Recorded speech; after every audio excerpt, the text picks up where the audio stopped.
అమరావతి రాజధానికి చట్టబద్ధత కల్పించేందుకు పార్లమెంట్లో ప్రవేశపెట్టి ఆమోదింపజేసిన ప్రధాని నరేంద్ర మోదీకి రాష్ట్ర ఆహార పౌర సరఫరాల శాఖ మంత్రి నాదెండ్ల మనోహర్ ధన్యవాదాలు తెలిపారు. తెనాలిలో బుధవారం వివిధ కార్యక్రమాల్లో పాల్గొన్న స్థానిక ఎమ్మెల్యే రాష్ట్ర పౌర సరఫరాల శాఖ మంత్రి నాదెండ్ల మనోహర్ సాయంత్రం హోటల్ గౌతమ్ గ్రాండ్ లో విలేకరుల సమావేశంలో మాట్లాడారు.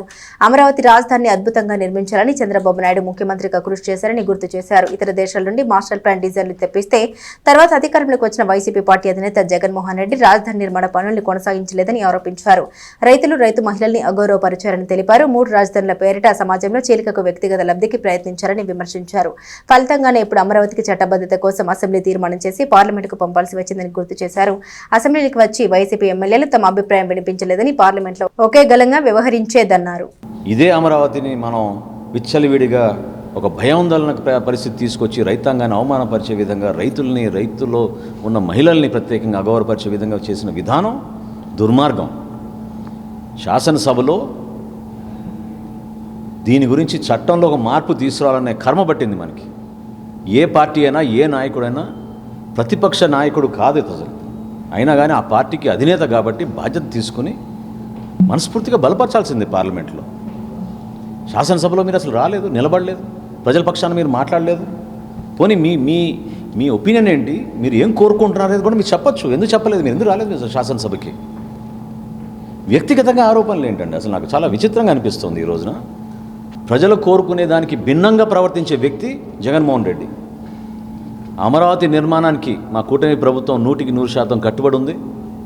50,000 కోట్ల రూపాయలతోటి మేము పనులు అక్కడ ప్రారంభించుకొని గౌరవ ప్రధానమంత్రి నరేంద్ర మోడీ గారు స్వయంగా రెండోసారి వచ్చి పనులు మళ్ళీ ప్రారంభించి త్వరగా పూర్తి చేయమని ఆయన కూడా ఎంతో ప్రోత్సహిస్తూ ఉన్నారు.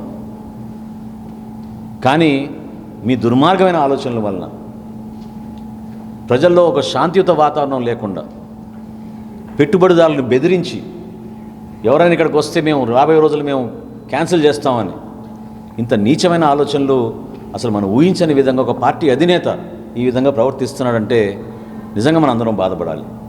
జనసేన పార్టీ నుంచి ముందుగా గౌరవ ప్రధానమంత్రి గారిని ప్రత్యేకంగా మేము ధన్యవాదాలు తెలుపుకుంటున్నాం.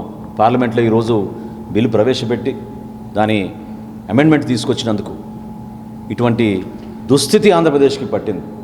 ఎందుకంటే ఇటువంటి వ్యక్తులు మళ్ళీ ఇంకోసారి పొరపాటున వస్తే ఇబ్బంది కలుగుతుందేమో, కలగకూడదని కేంద్ర ప్రభుత్వం పెద్ద ఆలోచనతోటి టెక్నికల్గా ఒక మార్పు తీసుకురమ్మని మన్ని కోరాల్సి వచ్చే పరిస్థితి తీసుకొచ్చారు.